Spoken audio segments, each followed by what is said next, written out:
Tuhan, 大家早上好。 juga saya ingin menyapa saudara yang mengikuti ibadah ini di rumah saudara masing-masing. 在四月再次对那些在网上敬拜的弟兄姐妹们再次欢迎你们。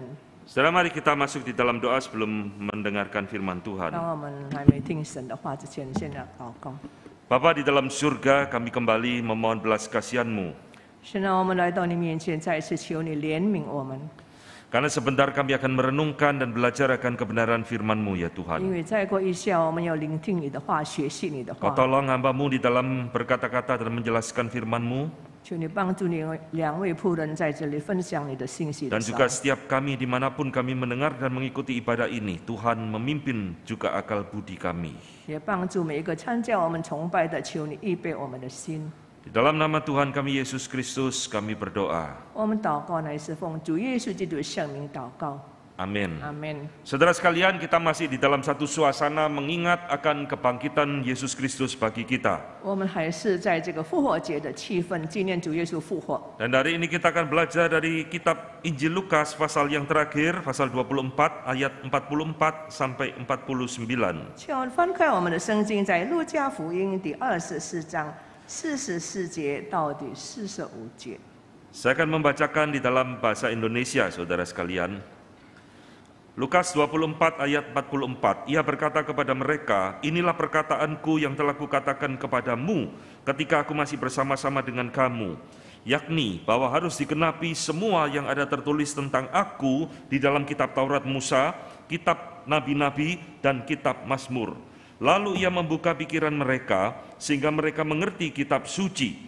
Katanya kepada mereka, ada tertulis demikian, Mesias harus menderita dan bangkit dari antara orang mati pada hari ketiga. Dan lagi, dalam namanya berita tentang pertobatan dan pengampunan dosa harus disampaikan kepada segala bangsa, mulai dari Yerusalem. Kamu adalah saksi dari semuanya ini, dan aku akan mengirim kepadamu apa yang dijanjikan Bapakku. Tetapi kamu harus tinggal di dalam kota ini, sampai kamu diperlengkapi dengan kekuasaan dari tempat tinggi.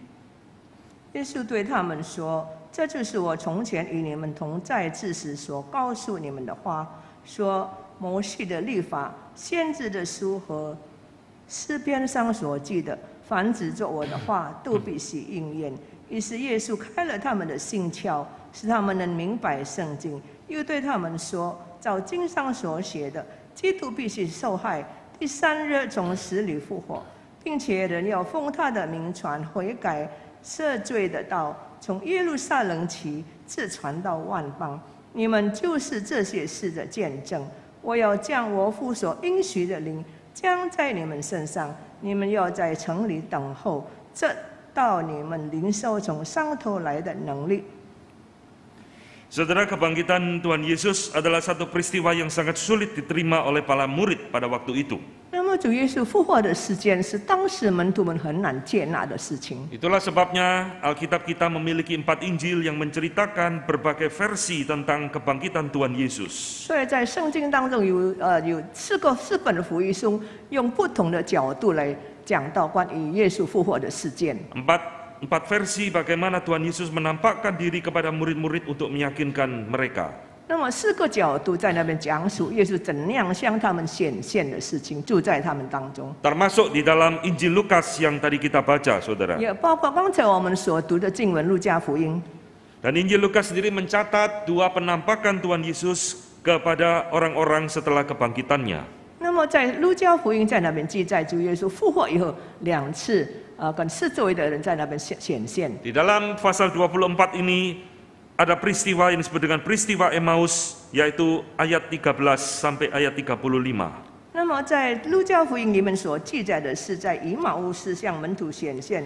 Lalu yang tadi kita baca adalah penampakan Tuhan Yesus kepada para murid ayat 36 sampai 49. 那么还有向门徒们是在第36节到第39节。 Saudara, nanti kita akan melihat bahwa di dalam penampakan Tuhan Yesus 2 macam ini memiliki satu kemiripan. 所以这2种显现的方式呢，有2种相同的事件。 Dan di dalam penampakan Tuhan Yesus kepada para murid, di situ jelas kematian Tuhan Yesus menimbulkan goncangan iman yang luar biasa terhadap diri para murid. 因为那个时候主耶稣的复活的事件必须在那边讲述，因为那个时候已经动摇了门徒们的信心。 Itulah sebabnya Tuhan Yesus ketika muncul berkata, "Mengapa kamu terkejut dan apa sebabnya timbul keraguan-raguan di dalam hati kamu?" 所以呢，主耶稣当他们显现的时候，在那边对他们说：“你们为什么胆怯？为什么起疑惑的心呢？”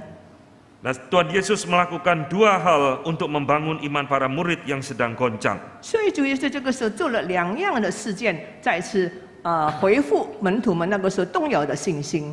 Saudara, yang pertama itu berkaitan dengan hal-hal yang bersifat fisik. 那么头一样呢是讲到关于在肉体上的，在形色外态上的这个显现。 Di dalam ayat 39 dikatakan, "Lihatlah tanganku dan kakiku, aku sendirilah ini, rabahlah aku dan lihatlah, karena hantu tidak ada daging dan tulangnya, seperti yang kamu lihat ada padaku." 所以在第39节里面说：“你们看我的手，我的脚，就知道实在是我了。摸我看看，浑无骨无肉，你们看我是有了。” Saudara-saudara, ayat ini menunjukkan bahwa Tuhan Yesus bangkit dengan tubuh kemuliaan, bukan sekedar di dalam roh seperti ajaran saksi Yehova. 所以主耶稣显现的事情，不是单单好像耶和华见证人在那边讲述的，就是耶稣的显现，这是在灵里面的显现而已。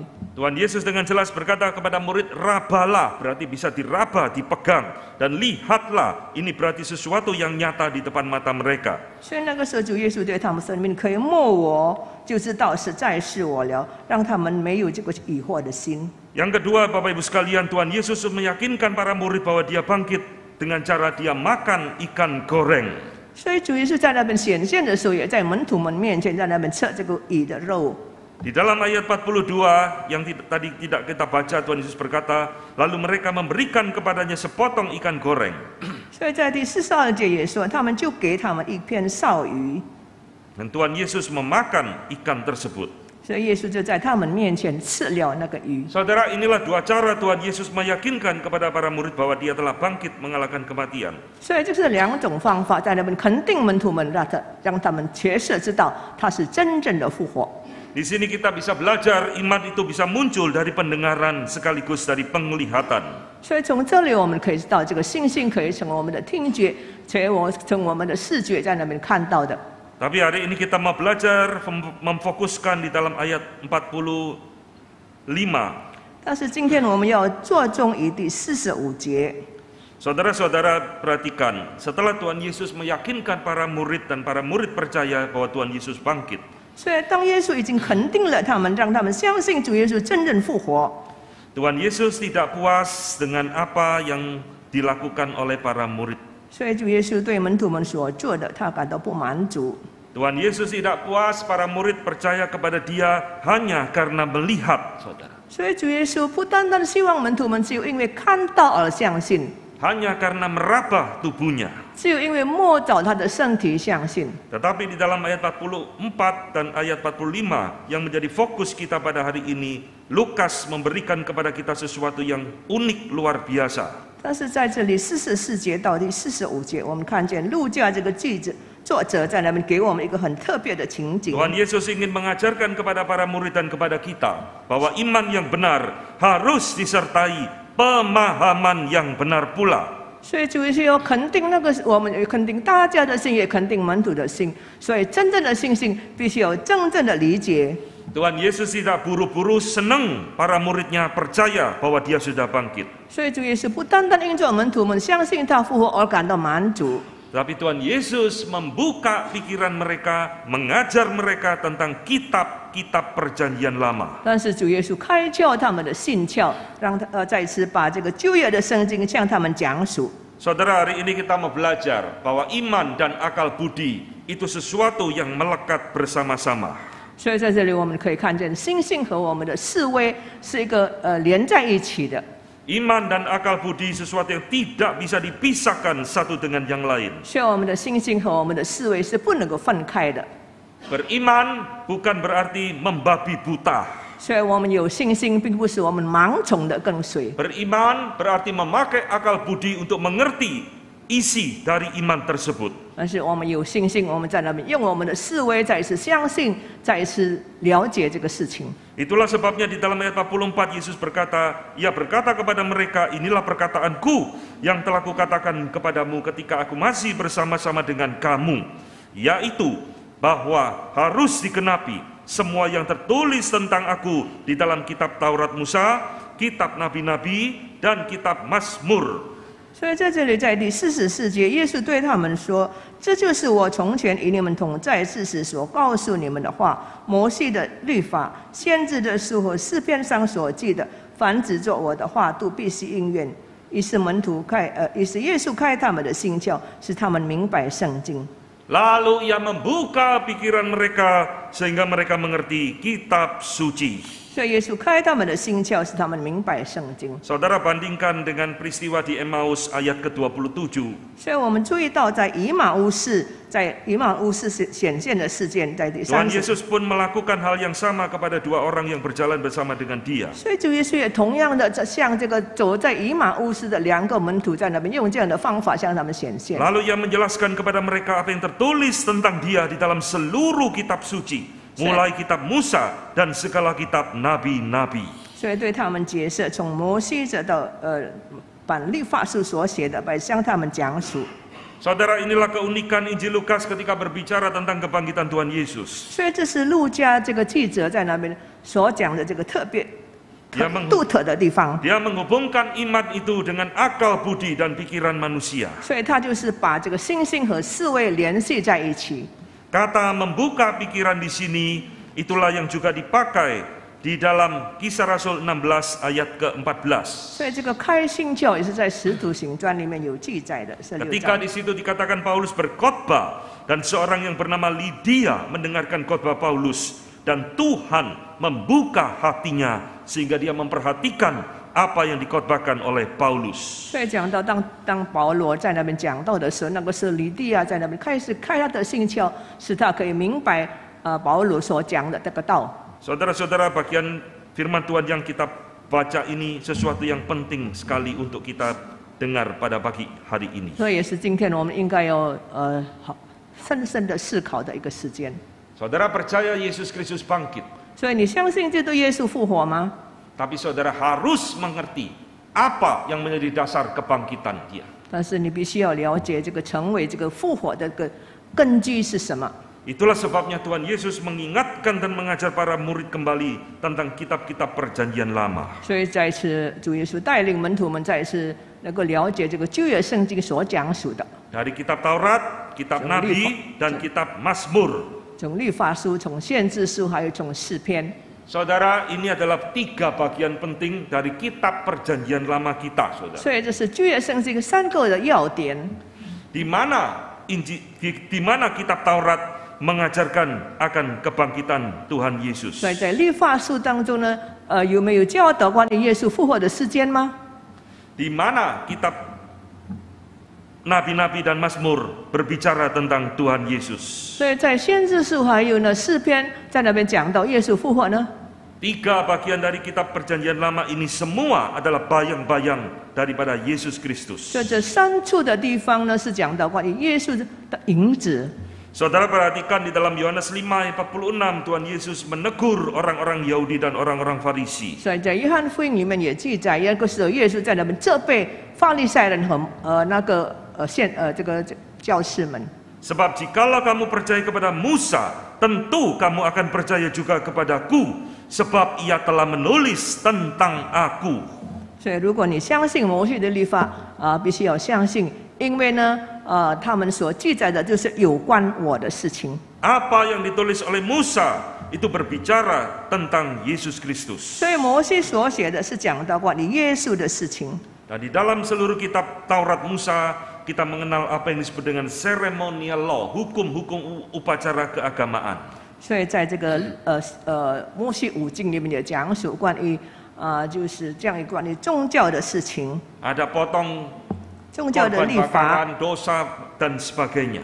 宗教的律法书所写的就是有关献祭的事情，还有其他。 Semua itu adalah bayang-bayang daripada kehadiran Kristus. 那么这一切都是引子在那边就是围绕彰显耶稣的事情。Dan di dalam Ulangan 18 ayat 18 di situ Musa menuliskan firman Tuhan. 所以在生命记第18章18节讲述， Seorang nabi akan kupangkitkan bagi mereka dari antara saudara mereka seperti engkau ini. Aku akan menaruh firmanku dalam mulutnya, dan dia akan mengatakan kepada mereka segala yang kuperintahkan kepadanya. 所以我必在他们弟兄中间给他们兴起一位先知像我，我要将当说的话传给他，他要将我一切所吩咐的都传给他们。 Saudara, kitab Taurat Musa itu berbicara tentang Yesus Kristus.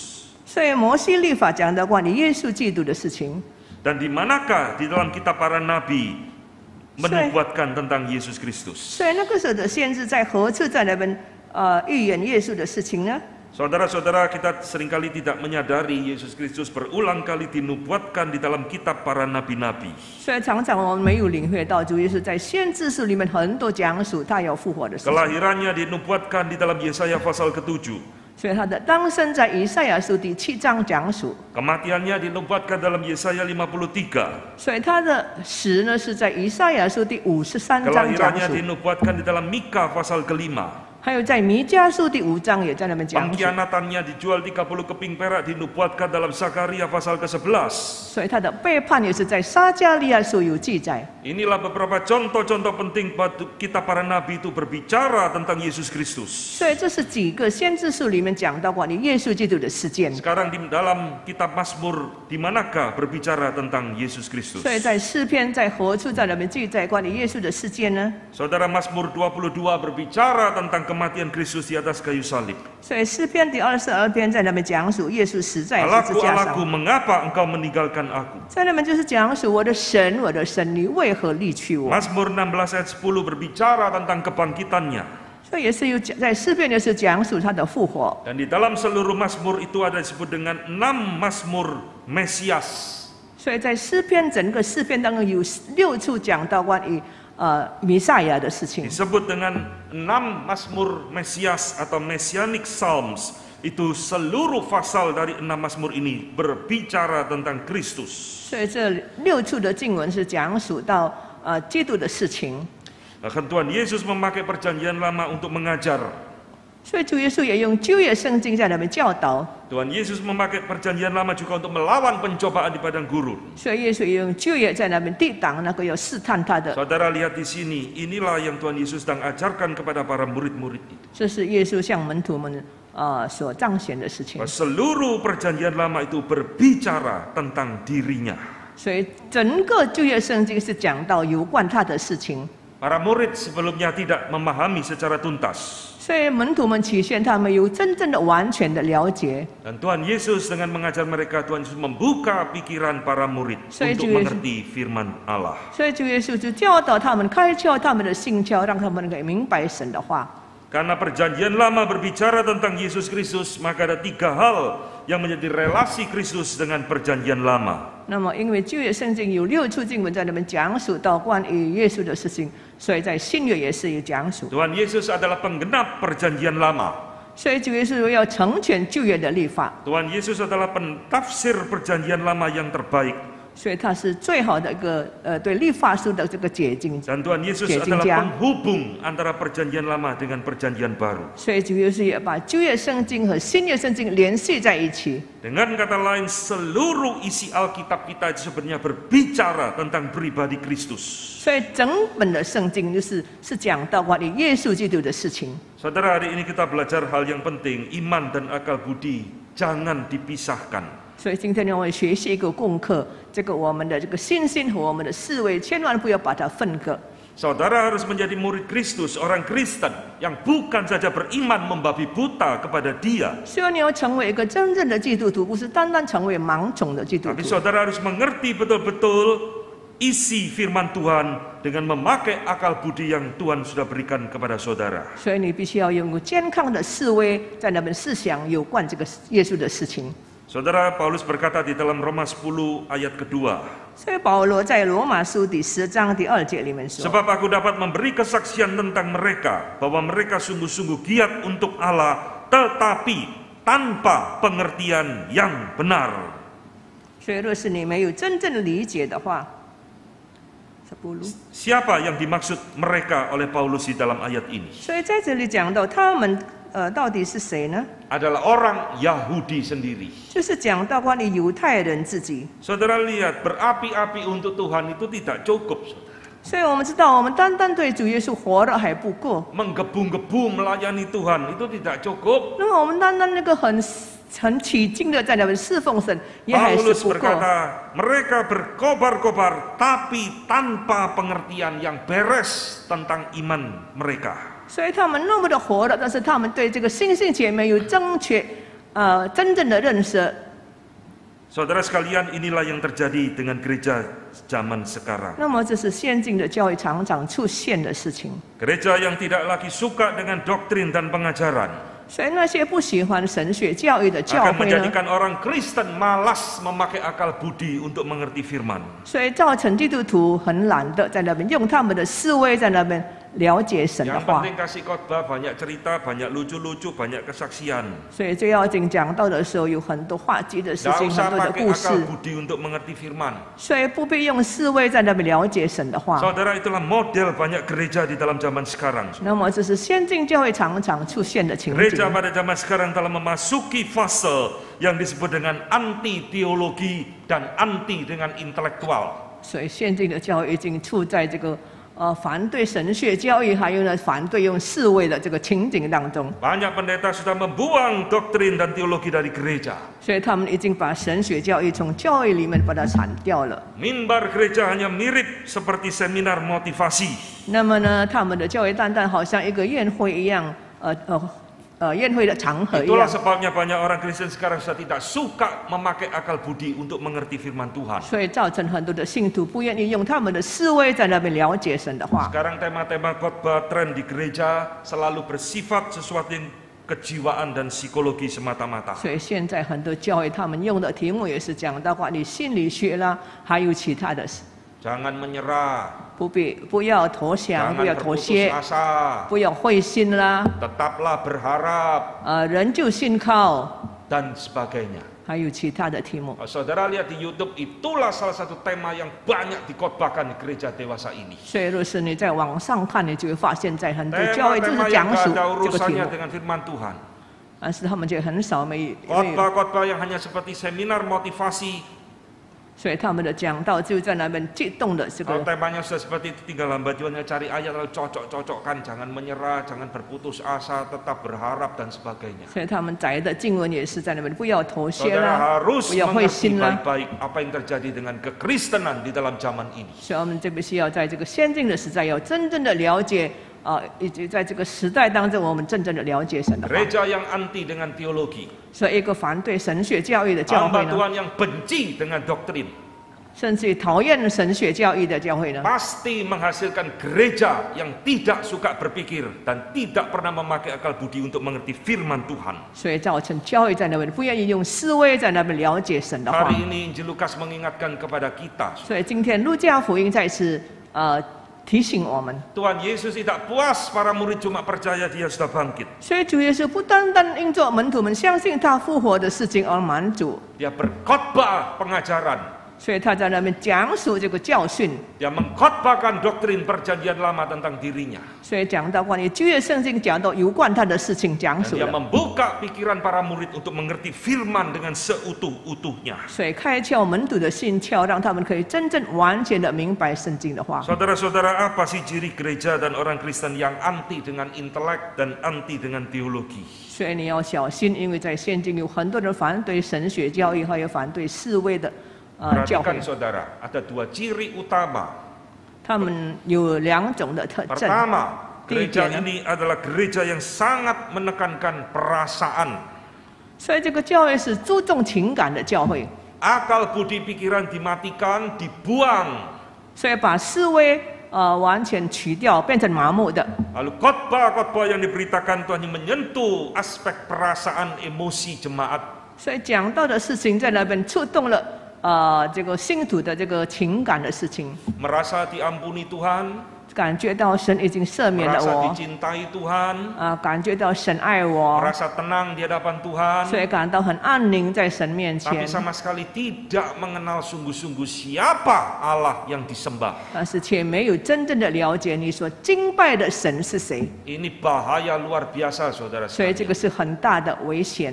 Iman Kristen bukan hanya berbicara soal perasaan-perasaan kita kepada Tuhan. 所以基督教信仰不是单单讲到我们对主信心的这个 Sekali lagi iman 感 Kristen 情的事情， memakai akal budi untuk mengerti firman Tuhan dengan seutuh-utuhnya. 但是我们要用我们的思维在那边真正的完全的了解 Ciri 神的 kedua 话。 Bapak Ibu sekalian, Nama gereja yang dia sudah tengah-tengah. membuang akal budi adalah gereja yang sangat menekankan kepada pengalaman-pengalaman dan kesaksian-kesaksian. 就是有的教会他们在那边就是着重那些他们这个个人的经验或者是见证等等。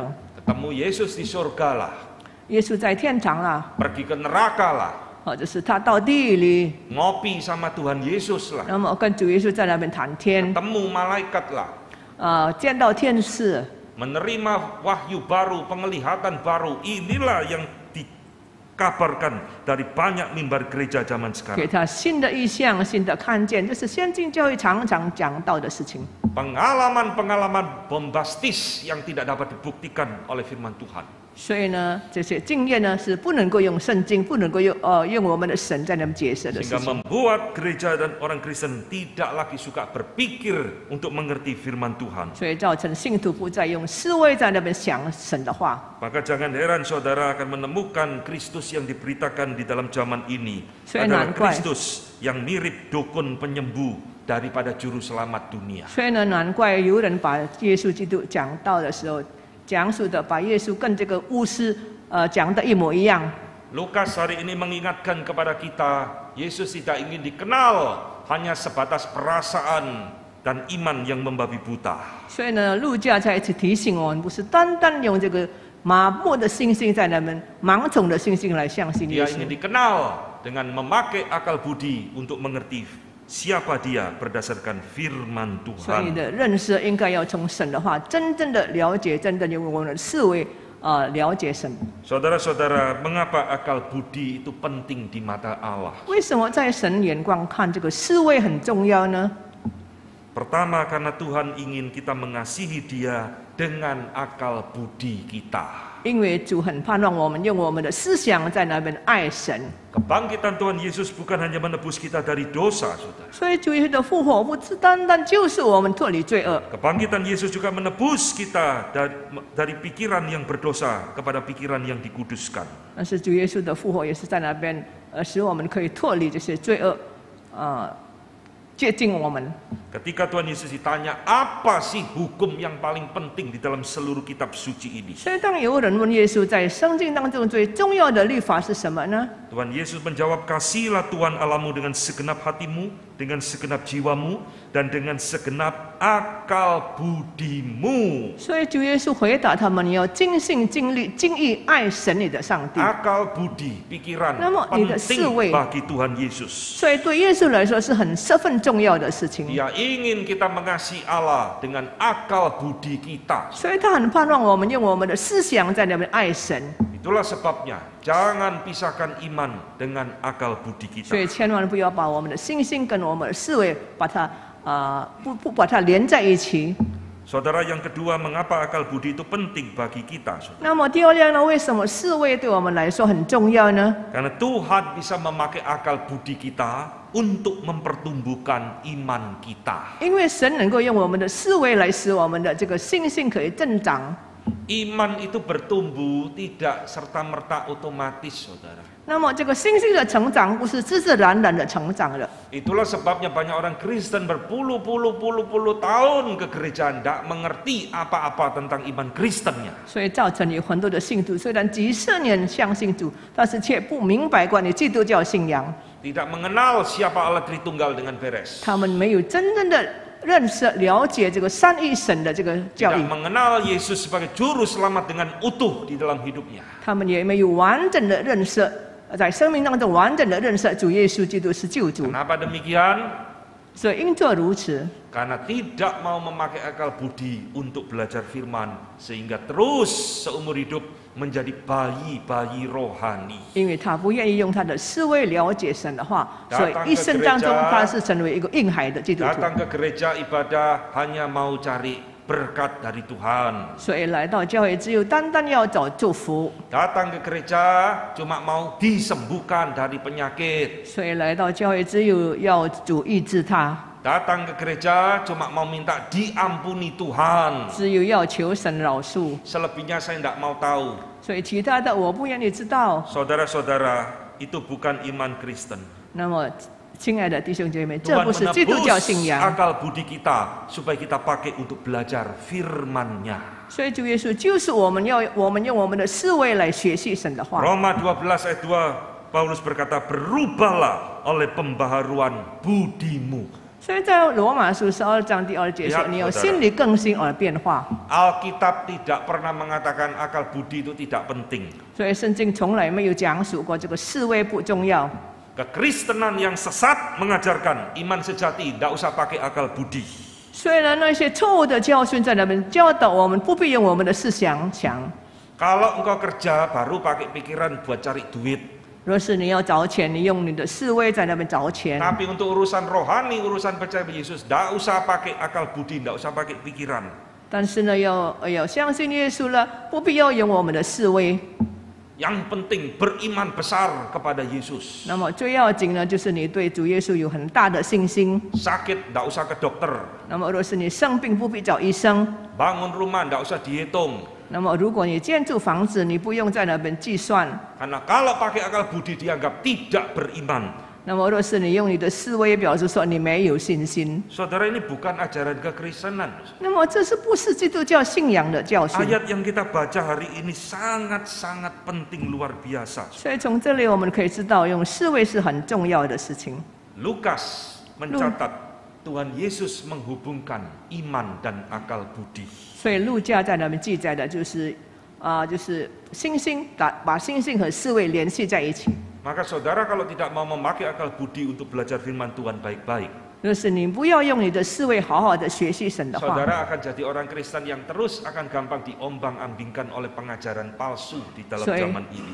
在这个先进的时代，你要成为一个到处被异教之风摇来摇去的一个信徒。 Saudara, pandemi ini sudah membawa gereja berubah 180 derajat. 所以呢，我们知道这个疫情造成教会有180度的转变。 Kemana-mana saya berkhotbah dari gereja ke gereja, sekarang gereja sudah tidak bisa pulih seperti dulu lagi. 所以我到处在很多教会讲到，就是他们讲说，现在教会还没有完全的更新。 Apapun mereknya, apapun denominasinya, tidak pernah pulih seperti sebelum pandemi.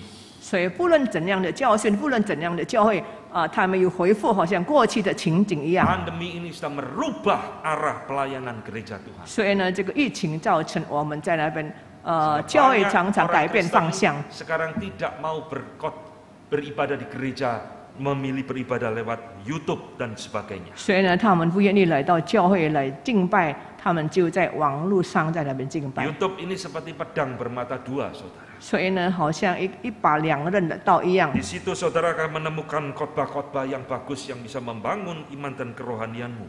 所以在互联网当中，我们可以在那边找到很多讲道，能够更新你 Tapi 成 di 长。 YouTube juga banyak khotbah yang menyesatkan iman orang Kristen luar 但 biasa. 是在互联网当中也有很多令我们错误的教训。 Maka saudara kalau tidak mau belajar firman Tuhan sungguh-sungguh memakai akal budimu untuk mengerti firman, 所以今天若是你不要用你的思维来了解神的话， kau begitu salah membuka salah satu channel khotbah YouTube. 所以你在这个互联网当中找到一个错误的网线， Bahaya luar biasa menanti di hadapan. 所以有危险就会临到你身上。 Inilah yang kedua, saudara 所以 sekalian. 这是第二样。 Yang ketiga, mengapa bagi Tuhan akal budi itu penting? 那么第三点，为什么对耶稣来说这个思维很重要呢？ Karena akal budi itu menolong kita untuk memberitakan Injil dan berapologetika tentang kebangkitan Tuhan Yesus. 因为在是这个思维可以使我们的心性成长，也叫我们对这个 Saudara-saudara, 副教学更加明白。 perhatikan di dalam Lukas 24 ini untuk apa Tuhan Yesus menjelaskan perjanjian lama kepada murid-murid. 那么你若是注意到在路加福音第24章，那么为什么主耶稣必须在那边很仔细的向门徒 Saudara 们讲 membaca 述呢？ selanjutnya di dalam ayat 47 supaya Tuhan Yesus, supaya para murid itu memberitakan kebangkitannya kepada dunia. 那么就是很盼望那个时候的门徒们再次向全世界传福音。 Sebelum mereka memberitakan Injil, 所以当他们还没有出去传福音的时候， sebelum mereka berapologetika atau berdebat dengan orang-orang dunia, 所以当他们还没有跟世上的人在那边辩驳的时候呢， Tuhan Yesus mempersiapkan akal budi mereka untuk mengerti firman Tuhan dengan lebih dalam lagi. 所以主耶稣先预备他们的思维，让他们可以对这个真理有真正的了解认识。 Ayat 48 Tuhan berkata, kamulah saksi dari semuanya ini. 那么在第48节，这就是这些事的见证。 Dan di dalam ayat 49 Tuhan Yesus berkata, aku mengirimkan kepadamu apa yang dijanjikan Bapakku, yaitu Roh Kudus. 所以在第49节，我要将我父所应许的降在你们身上。 Saudara melihat kaitan ini semua enggak?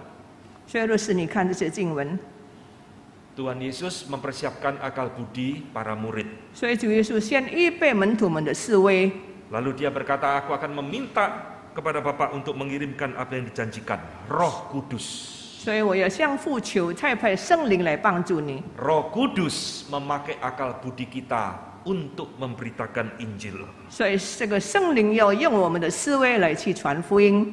Bagi Allah, akal budi dan kuasa Roh Kudus adalah perlengkapan rohani bagi para murid untuk memberitakan kebangkitan Yesus Kristus. 所以对耶稣来说，这个思维还有圣灵的工作，是装备他们去传福音。